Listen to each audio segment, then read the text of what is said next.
Ang picture, ay ako nga, may picture din ako ni BBM eh. May picture din ako ni BP Sara, may picture din ako ng mga politiko. Marami akong picture, pero hindi ibig sabihin connected o kung ano man ang ginagawa ko o ginagawa nila may kaugnayan na sa krimen. Wala, hindi mo ma-justified na kumot may picture is related na or connected na doon sa kaso. Hindi kapanipaniwala yung mga pinagsasabi ni Madriaga eh. Unang-una, hindi siya credible witness. Ilang beses bang sasabihin na hindi credible witness itong si Madriaga? Unang-una, convicted dyan may kaso. Pangalawa, wala siyang personal knowledge sa confidential fund na pinag-uusapan na related dun sa sinasabing impeachment. Wala siyang personal knowledge. Paano siya magiging credible witness?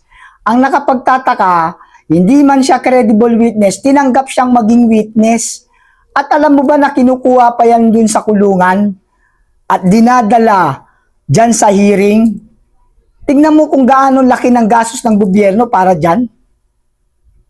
Convicted dyan Ano ang personal knowledge niya sa confidential fund na 125 million na ginawang grounds na even though na kahit na yan ay clear sa Commission on Audit, ay pinagpapatuloy pa rin nila na pinararatangan na yung 125 million na yan ay nagamit sa anomalya. Siya daw nag-deliver, si Madriaga.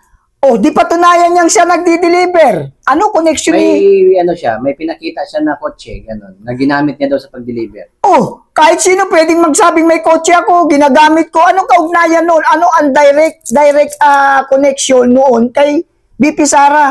Ang layo. Ang layo Di ibig sabihin lahat pala ng kotse pwedeng sabihin ay ginamit ko 'yan doon sa BP Sara Duterte na nag-transact kami ng pera. Nag-transact kami ng milyon-milyon. Asan ang concrete evidence? Yung talagang matibay na ebidensya na magko-connect kay BP Sara Duterte. Walang matibay na ebidensya. O kotse, ginamit ko. Meron pa nga yung 4 million 800,000 ba yun? 4 million o 4 billion? Nasa 80 plus. Malaking halagang pera yun. Na-cheque. Kanino nakapangalan? Sa kanya. Sige nga, sa kanya nakapangalan. Ibig sabihin, account niya, pera niya. Paano makukunik kay BP Sara Duterte yun na nanggaling kay Sara yun? Pwede niyang sabihin na galing to kay Sara. Binigay sa kanya, pero under his account. Pangalan niya nandun pangalan niya nakalagay doon. Kaya kung yung tutuntunin, patunayan nila na galing nga kay BP Sara Duterte, yung pera na halaga na nandun sa cheque. Kasi naka-under his name Di ba? Paano mo may co-connect yun na kay BP Sara Duterte? Hindi credible witness, yan si Madriaga na yan dahil he is convicted ng carnapping. May mga picture siya nakasama si Sara Duterte, si BP. Ang picture, ay ako nga, may picture din ako ni BBM May picture din ako ni BP Sara, may picture din ako ng mga politiko. Marami akong picture, pero hindi ibig sabihin connected o kung ano man ang ginagawa ko o ginagawa nila may kaugnayan na sa krimen. Wala, hindi mo ma-justified na kumot may picture is related na or connected na doon sa kaso na pinaparatang. Ano ang alam ni Madriaga sa confidential fund? Ano ang kaugnayan niya kay BP Sara Duterte? Pinararatangan lang nila, pinupolitika lang nila si BP Sara Duterte dahil yung taong yan bayaran at nakatanggap ng mali-malitang pera. Binabaligtad nila ang issue para lang masira ang BP Sara Duterte at ma-impeach. Madriaga is not credible witness for that impeachment. Pero para sa'yo, bilang isang Pilipino, ano ba dapat natin pag-usapan? Sino ang dapat nating paniwalaan? 18, mga ex-Marines versus dito kay Madriaga. Siyempre, mas paniniwalaan ko yung ex-Marine. Bakit ko nasabi? Ang ex-Marine is credible witness. And and 18 na ulo, 18 na may personal knowledge regarding the flood control ghost project. 18 yan na nagpapatunay na may kaugnayan o may personal knowledge kay Congressman Saldico. Kaya credible witness yun. Mas paniniwalaan. Ang problema nga natin, hindi nila pinapatawag to under oath their statement. Dapat nakasworn yung statement nila, sinumpaan. Paano nila masusumpaan, hindi nga iniimbitahan? Pero sa tingin mo, bakit parang sa ngayon, nakikita naman natin, si Madriaga ang binibigyan ng pansin ng mga congressman instead na pag-usapan yung mga revelasyon ng mga dating marino? Kasi nga, yung Madriaga, witness nila tambaluslos. Witness nila ng mga nakatanggap ng mali-maleta. Witness ng mga congressman na nakatanggap ng mali-maletang pera. Witness ng mga senador na nakatanggap ng mga mali-maletang pera. Witness ng mastermind. Kaya yan ang ini-entertain. This is a political ito. Namumulitika sila. Kaya hindi ito legal fight. This is illegal fight. Even without grounds, they are impeached the unimpeachable Vice President. Kahit ang Supreme Court ay nagsabi na unconstitutional ang impeachment, tinuloy pa rin nila. Mismong Commission on Audit nagpapatunay na clear ang confidential fund. Pero tinuloy pa rin nila. Gusto talaga nilang ma-impeach si VP Sara Duterte para hindi na ito makatakbo sa 2028 or kung ano man ang mangyari sa Pangulong BBM, hindi siya pwedeng makapalit. As per Constitution, the replacement of President, if the President is incompetent or physically ill, the next President is the Vice President. Ngayon, kung na-impeach yan, sino pang papalit? Wala nang Vice President, na-impeach na eh. Yan ang target nila, yan ang purpose nila, politika talaga yan. Dirty politics. Kaya, kung tutusin, hindi dapat pinagtutuunan ng pansin ang impeachment ni VP Sara Duterte. Ang pagtuunan nyo ng pansin, ang paglobo ng presyo ng gasolina, ang paglobo ng presyo ng mga bilhin, yan ang unahin ninyo. Huwag nyong sayangin ang panahon nyo sa impeachment na hindi naman dapat na inaasikaso o hindi dapat tinututukan. Ang tutukan nyo ang tunay na problema ng bayan at mamayan. Bilang Pilipino, galit ka ba sa mga nangyayari ngayon na sa gitna ng crisis, impeachment ang inatupag ng itong mga mambabatas? Galit na galit na galit na galit na galit na galit ako. Kasi napapabayaan nila ang tunay na problema ng ating bansa. Bumubulusok na ang ekonomiya, pabagsak ng pabagsak ng pabagsak. Hindi na nila inaasikaso ang pagpapaunlad ng bansa. Ang inaasikaso nila ngayon ay ma-impeach ang VP Sara Duterte para hindi sila magkaroon ng responsibilidad dahil silang lahat ay nakatanggap ng mali-maletang pera, nanganganib sila. Kaya ayaw nila talaga na hindi ma-impeach. Kailangan ma-impeach si VP Sara Duterte para ma-exempted na sila sa mga kaso dahil sila ay magsasama-samang mga magnanakaw, mga buwaya sa kaban ng pera ng bayan. Only Sara Duterte is the only hope of the Philippine or the dying Philippine country. Only Sara Duterte. Sir, mensahe mo kay kasi ito din nangunguna si Congressman Chua. Nangunguna saan? Sa impeachment, sa sayasat sa mga dito sa mga ebidensya di umano ng impeachment ni VP Sara. Kung sino ang nangunguna sa impeachment o pagsusulong ng impeachment ng VP Sara Duterte, yun ang may pinakamalaking natanggap na mali-maletang pera. Kaya inaasikaso nila ang pag-i-impeach kasi sila ay involved sa mali-maletang pera. Kaya kung sino makikita mong porsigido o eager na ma-impeach ang pangalawang Pangulong Sara Duterte, ay yun ang mga nangunguna, ay yun ang mga may kaugnayan sa mali-maletang pera o dyan sa flood control ghost project na yan. Kaya sila talaga ang nangunguna o yan si Chua na yan, si Congressman Chua ang nangunguna kasi nga malaki ang nakatanggap niyang mali-maleta. At yan ay mapapatunayan lang natin kapag nagkaroon ng tunay na leader ang ating bansa. Nagkaroon ng political will ang leader ng ating bansa. At yan ay nasa katauhan ni VP Sara Duterte. Kaya takot na takot sila na magkaroon ng Duterte muli sa ating gobyerno dahil makukulong silang lahat. Yan ang katotohanan yan. Ano kaya sa tingin mo, dito sa ginagawa nilang impeachment trial laban kay BP Sara, at tingin mo, masisira si Sara Duterte nito? Hindi. Hindi masisira dahil ang mga tao, malaki ang tiwala kay VP Sara Duterte na wala siyang kasalanan. That is a color of politics. Politics is dirty. Kaya sinisira na nila ang VP Sara Duterte dahil the only hope of dying country is VP Sara Duterte. VP Sara Duterte become a president 2026 onward. Ang problema, itong mga hayop na politiko na ito, itong mga hudas na mga politiko na ito, ay ayaw palayain ang bansa sa malawakang nakawan.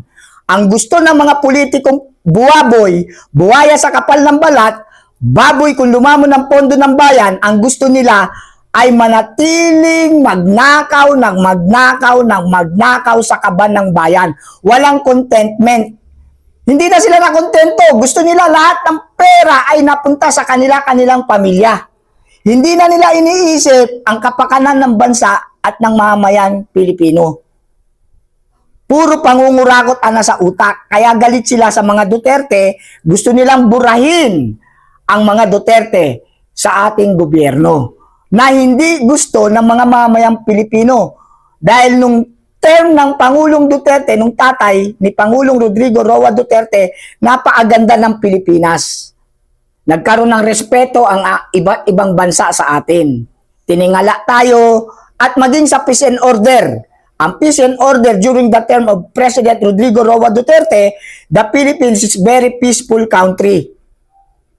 Ngayon, ayaw nila ng ganun. Gusto nila may kaguluhan, gusto nila mahirap ang bansa, dahil gusto nila laging dumidepende lang ang mga tao sa ayuda na ibinibigay nila. Kaya nga yung ayuda na yan, instead na makatulong, hindi nakakatulong yan dahil yan is temporarily solution.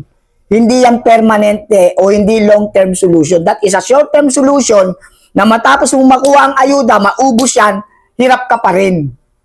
Hindi permanente. Hindi katulad ng pagpapaganda ng ekonomiya ng bansang Pilipinas na magaling ang mga Duterte, uunlad tayo. Muli tayong titingalain, muli tayong irerespeto, at ang kapayapaan ng ating bansa ay muling maibabalik ng mga Duterte. Yun ang ayaw ng mga politikong gago at ganid sa pamamala. Mga sakim. Yung mga politiko na yan, hindi lahat dahil merong mga magagaling na politiko, kaya lang konti sila. Andyan si Senator Ronald Bato de la Rosa, magaling yan. Senator Christopher Bongo, magaling yan. Senator Robin Padilla, magaling yan. Senator Rodante Marcoleta, magaling yan. At marami pa, Senator Alan Cayetano, magaling yan.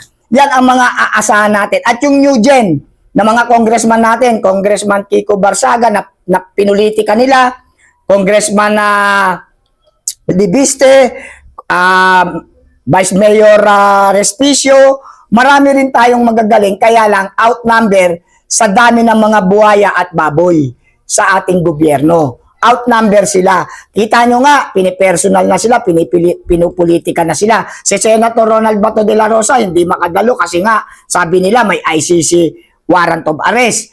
Ayaw na rin, hindi naman sa natatakot, kaya lang pinoproteksyonan niya ang kanyang kalayaan. Kasi nagawa na nga nilang kidnapin ang dating magaling na Pangulong Rodrigo Roa Duterte, kaya rin nilang gawin yan kay Senator Ronald Bato de la Rosa. Senator Ronald Bato de la Rosa, salute po. Maraming salamat sa inyong serbisyo.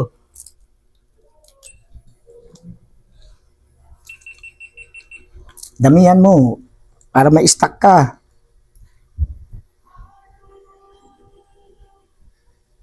Yung yung pagsuko ni 4,800,000.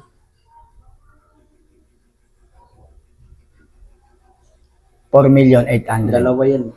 Asan yung isa? Dalawa yan kanina. Hindi ko nakita yung isa.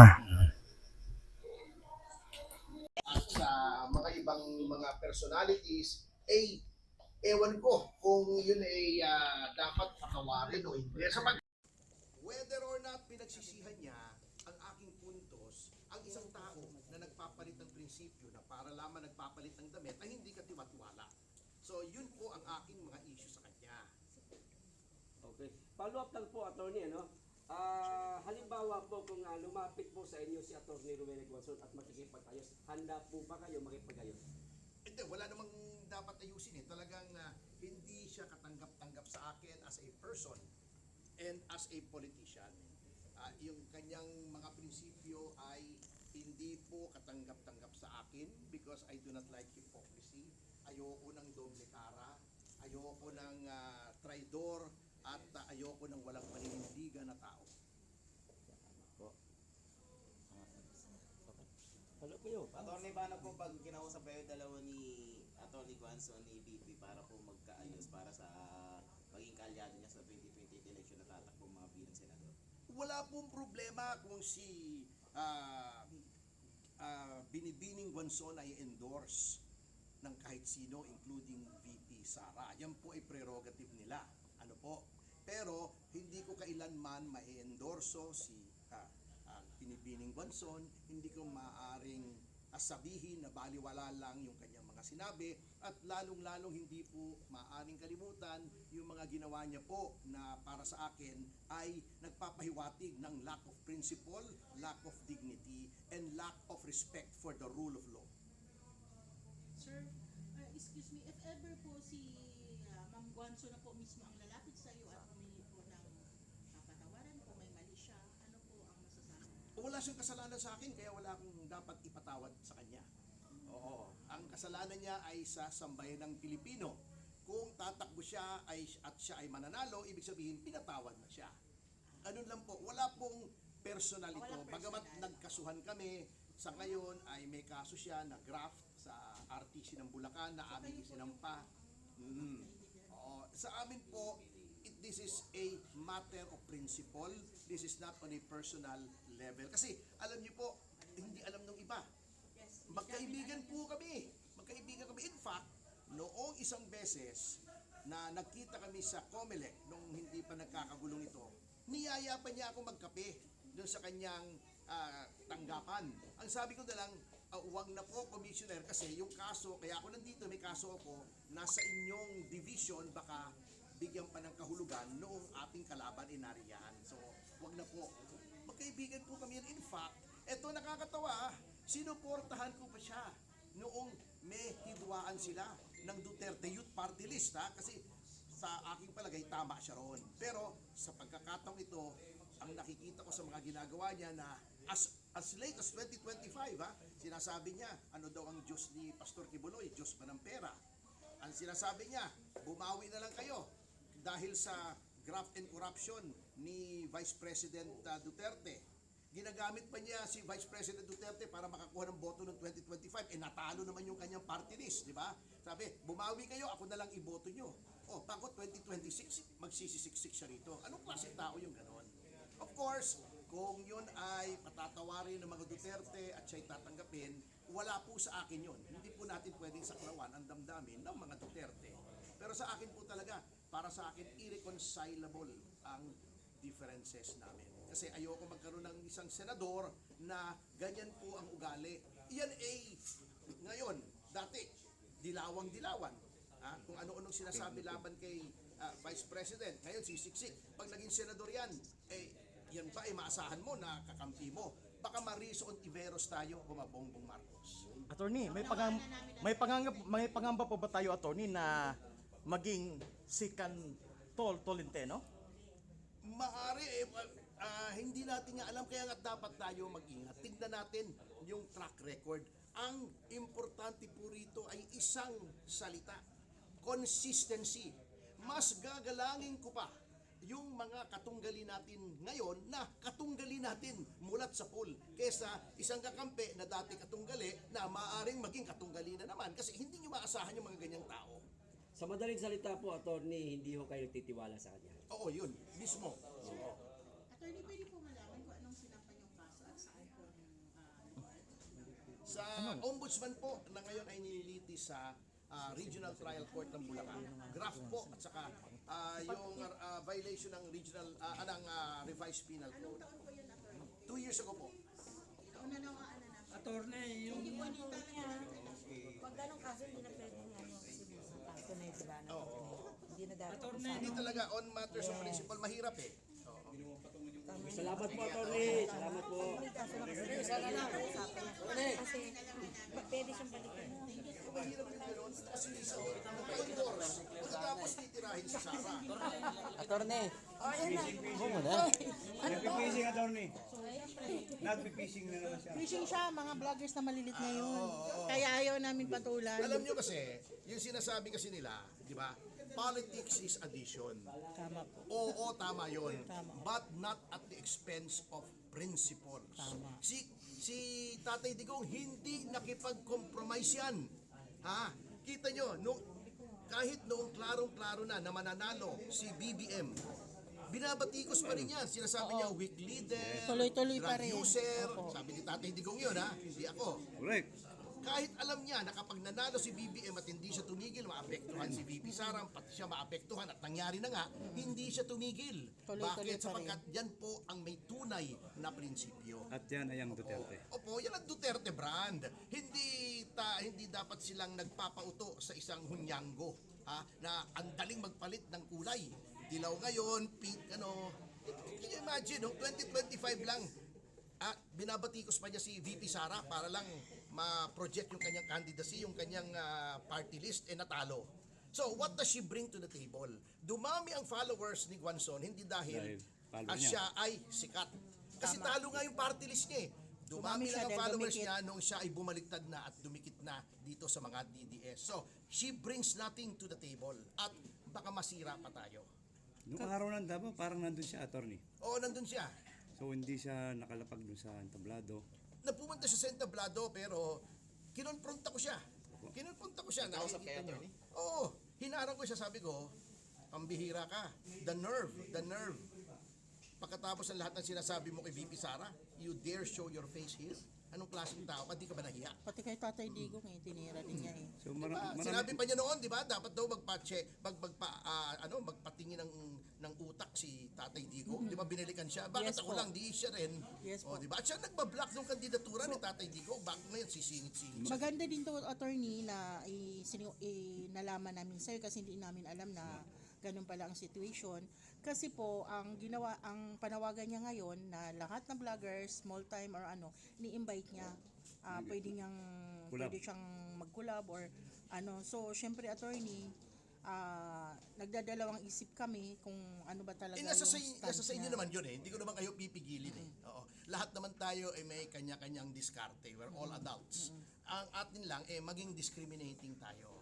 Kasi kasi- 'di ba? Sabi nga nila ang ama ng sinungaling ay ang si Satanas. Tama Kaya po. maganda po, attorney, yung ginagawa niyo. Ganda Salita po. kayo para yung ibang mga DDS na Ma-highlights nasa mo na. Davao particular, ay nakikita kong kino-content siya. Yes po. Nakipagkita sa isang restaurant, So, andun maganda sila, to. nagkukulab sila ron na Kulab. paunti-unti. Oo, yun So, ang maganda. ginagawa niya eh. She's insinuating herself. Pero panoorin niyo yung mga dating sinasabi Maganda po na niya, nagsasalita di ba? kayo, Or attorney. actually, tungkol dito. plan namin, attorney, nag-observe pa kami. So, sabi ko parang mayroon kaming nararamdaman sa'yo na yun nga, itong situation. Kaya, ito po, maliwanag na sa amin kung saan dapat kami manindigan. Thank you po. Si Rowena Guanzon ay gagawin at ang lahat. Sasabihin ng lahat na gusto nyong marinig. Yung matatamis na salita para lamang maging senador sapagkat gusto niyang maging senador. Yun ang nakakatakot. Hindi na pwede Ang yun. isang tao na lahat ay gagawin para makuha yung kanyang adhikain, kahit magsinungaling, magkunwari, magpa-cute-cute, nakakatakot na tao po yan. Parang si BBM yan, di ba? Lahat sinabi, pinuri si Tatay Digong, ay hindi daw ipapapansinin yung ICC, di ba? Pagkatapos nung nasa poder na, baliktad na ginawa, inapi na si VP Sara, nakakatakot yung taong yan. Nangyari na sa atin. Opo, wag na paulit-ulit. Otherwise, kung papauto tayo, At sasabihin talaga nung kabila, kita nyo, talagang mahihina yung mga DDS, madaling utuin. O, papayag ba tayo sabihin na ututo naman pala yung mga yan, madali pala malin lang yan eh, di ba? Yun ang aking objection dyan.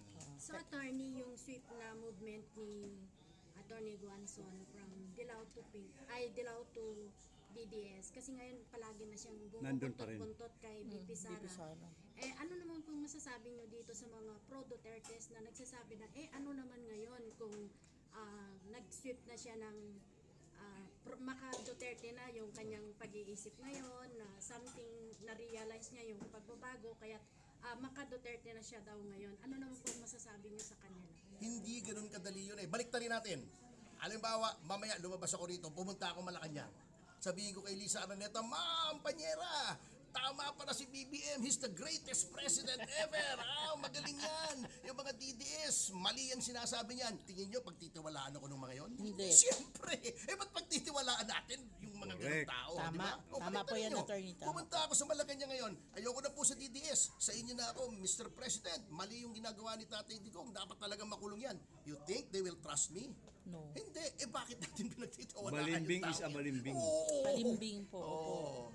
Walang iniwan yan. Ito, may istorya ako. Medyo mahaba lang pagtsagaan nyo ko. Po. May istorya. May isang palaka na nasa isang dahon, lumulutang palaka nasa river. May naaanod na Scorpio. Sabi ng Scorpio dun sa palaka, Mr. Palaka, tawid mo ko, malulunod ako, pwede bang pumunta ako sa likod mo? Itawid mo ako dito sa river. Sabi nung palaka, ayoko nga. Bakit? Pag dumikit ka sa akin, tutukulawin mo ako Hindi kita tutukulawin. Siyempre, tutulungan mo ako So, sinakay niya yung Scorpio, tinawid niya. Nung nasa bambang na, tinuklaw siya. Sabi niya, bakit mo ginawa yan?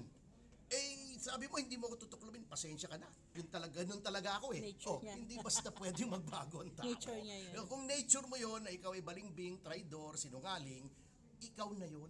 Yan Hindi po. na mababago yun. Yan po ba may pagkakaiba sa kwentong unggoy at saka sa pagong?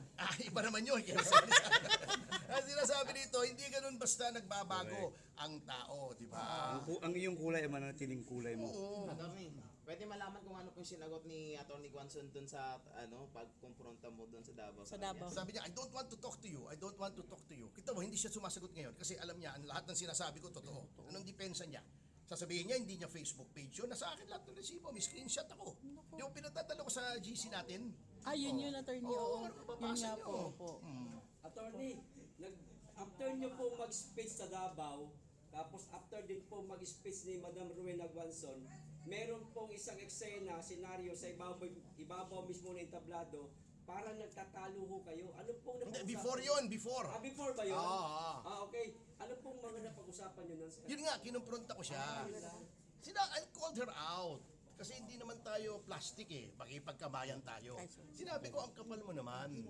Pagkatapos ng lahat ng sinabi mo kay VP Sara, pupunta ka rito. Pupunta ka sa entablado, kakamayan mo. Anong klaseng tao ka? Kasi ako, kita nyo yung nangyari sa amin ni Jess Falsis, di ba? Galit ako sa kanya. Binabatikos ko siya, binabatikos niya ako. Nung nagkita kami, hindi kami nagkamayan. Kasi magpakatotoo ka. So ngayon, attorney, hindi na maplaplansya yung gusot nyo. Walang gusot sa amin. This is a matter of principle. Wala kaming pinag-awayang personal. Ang aking gusot ay I cannot mix with someone na walang prinsipyo, na plastic, na mapagkunwari, mapagbalat kayo, sinungaling. Yun ang sa akin. At nangyari yun paulit-ulit. Ganun na naman gagawin Ganun natin ngayon. Oo, di ba? 2028 dapat ready na tayo. Oo. We should be discriminating. Hindi ko sasabihin, huwag nyo iboto, huwag nyo endorse. Nasa sa inyo yan, malaya tayong lahat But, gamitin ang utak kasi baka mabudol na naman. Ilang beses tayo nabubudol. Kawawa naman tayo kung mabubudol na naman tayo, di ba? Kaya kailangan natin isang tukasyo para magkwento ng tunay. Wala akong sinasabi. Ayoko nga kasi ang aking kapalaran ay nasa kamay ng partido. I am a member of PDP. I take my orders from PDP. Kaya hindi ako nagdedeklara ng kahit ano kasi hindi tayo ganoon. Ang daming problema, mamumuliti ka kaagad. Sasabihin mo agad, kakandidato ka bago mangangampanya ka na. Hindi ba sir, yung katulad kay Guanzon sir, yung kulay niya, yung mga estratehiya niya, may masabi niyo, tulungan mo kami. Ang mga nanonood sa atin. Ganun nga yan They will try to insinuate themselves. Kaya yan, di ba, yung istorya ng Trojan horse. Alam niyo yun, di ba? Yung mga Griego, hindi nila ma-penetrate yung depensa ng Troy. Kailangan pasukin. Ang ginawa nila, pumunta sila sa parang kabayo na walang laman sa loob. Kunyari, umalis na sila. Hinila ng mga Trojan. Nasa loob pala Yung pala, nasa loob sila. Minasakit nila yung nasa loob. Ating gabi Ganyan pa. kasi, ang problema ng PDP ay good problem.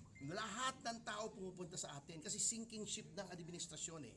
Nakikita nila na ang PDP ang party of the future. Dito mga galing ang mga future leaders na maaayos, na aayusin.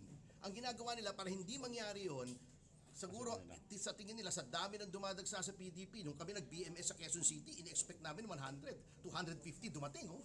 Hindi namin malaman kung paano pakakanin. Good problem. Siguro sa tingin nila, since maraming dumadagsa sa PDP, hindi na natin masusuri. At baka akala nila, lahat na lang itatanggapin natin. Kung tatanggapin natin ang lahat ng pupunta sa PDP, eh di wala na tayong pinagkaiba kay Martin Romualdez at saka kay Marcos, kay komunista, kay dating kritiko, di ba? Si De Lima, si Chel Jokno na minumura sila dati, sinasabi Marcos never again. Nung pumunta sa kanila, pinagtiwalaan nila. O, gusto ba natin yung ganong isang partido na walang paninindigan? Ayaw natin yun. Correct. We are principled. Iba tayo. Kaya nga tayo ang natitirang genuine na oposisyon. Attorney, may iba naman po tayo ng kaunti. Matanong lang po kayo kung ano po masasabi ninyo sa bali-balita ngayon na nawawala daw si Mr. President. Naniniwala